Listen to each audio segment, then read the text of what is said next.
The Dark Knight Rises, and this one is The Dark Knight.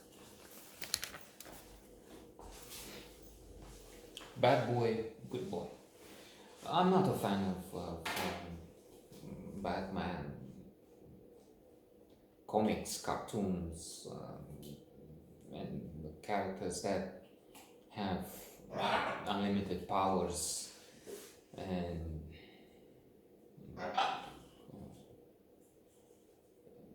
we see them flying through space, knocking each other off, and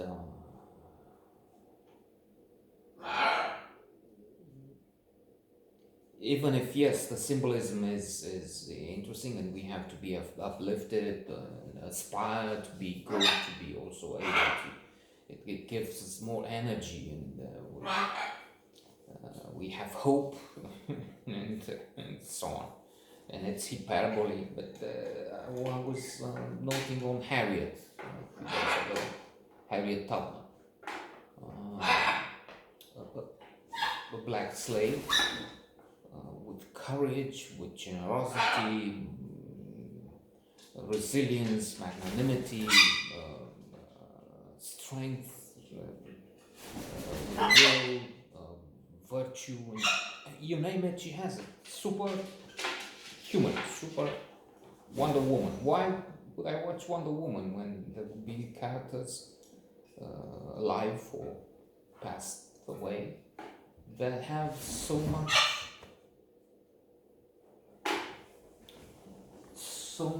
to admire, and we can use them as role models. Having said that, we have here Christopher. I have to watch them to see what super destruction the Dark Knight may inflict over there, but at my back. And besides, you don't need to see me in my superhero image.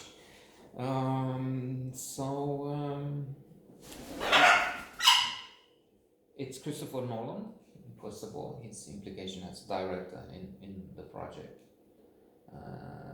and the cast that indeed bring this to a different level.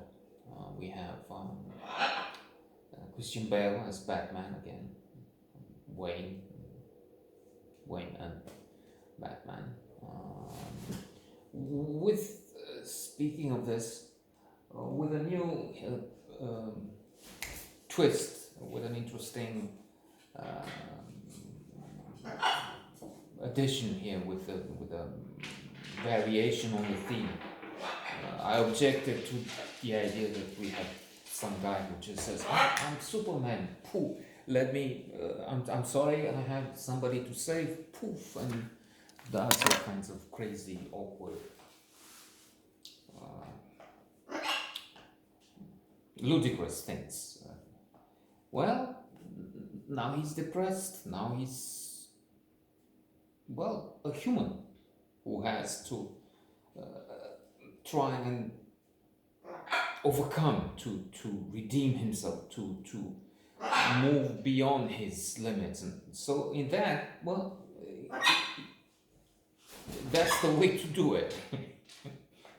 If you're doing a comics based movie, well, introduce that touch. So Nolan, and the other Nolan, Jonathan Nolan, is a screenwriter, maybe his brother, I'm not sure what, but there probably is a connection there. They're related, I guess. So I mentioned Christian Bale. We have Tom Hardy as Bane. Tom Hardy is a fantastic actor, proves it here with that mask on the face, anticipating the pandemic and the need for all of us to become Banes. Wow. Gary Oldman nominated for an Oscar, and I would give it to him if I were to have the power, for Mank, which is the best movie for history.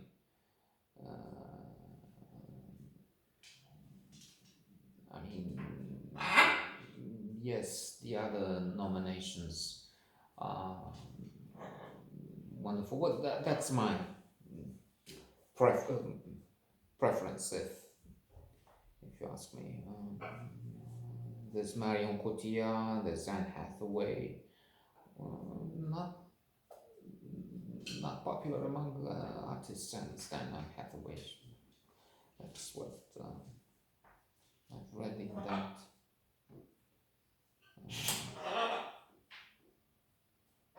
Memoirs of a Diva, or what was it? The celebrity that passed. Anyway, there's Michael Caine, there's Morgan Freeman, and the list is long. There's Matthew Modine as a new audition also. And Bane seems to be getting control of Gotham. Bombs and plots everywhere. We have Marion Cotillard, who seems to be, she becomes the CEO of Wayne Enterprises, and she seems to be on the right side, but maybe there's something dark in her past. There's Anne Hathaway, that is a thief, but then again, she may find it in herself to again redeem resurrection, a moral transformation, and she instead of just running away and escaping Gotham and the fate of the human population there, she returns, and maybe she helps silly Batman. Why do you do this? The usual fights, and which are inevitable, and sometimes well choreographed, and pleasure to watch. That super big motorcycle with guns and cannons and things he uses in the chases through the city, special effects without them wouldn't be anything. In fact, to conclude, this piece made me think of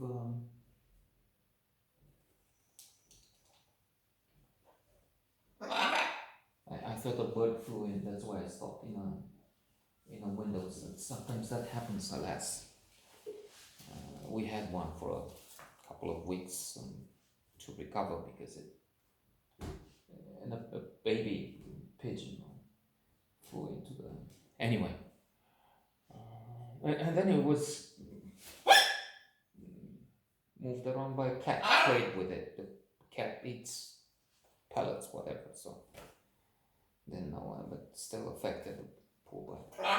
Now she's out there somewhere. Inshallah. In Adventures in the Screen Trade, a classic of the movie industry, William Goldman, he combats the idea which gained ground decades ago. The author films, Hitchcock in particular, who incidentally lost with this when they started acclaiming him as the ultimate god of cinema, and his films were his films, nothing else mattered, it was just him. He made lesser films because of this cult of personality, whatever. But apart from that, Goldman says, okay, the director is important, but there are other elements crucial in the making. Actors, writer, screenplay, producer. The producer is important, and he gives examples of elements. The music at Chariots of Fire, was it? Chariots of Fire? Vangelis, the Olympics, and anyway, brilliant. And the special effects for Jaws. Back then, special effects were gaining ground, but now for a film like this, without special effects, you don't have a film. So, yes, they were, and they are important for films like Batman.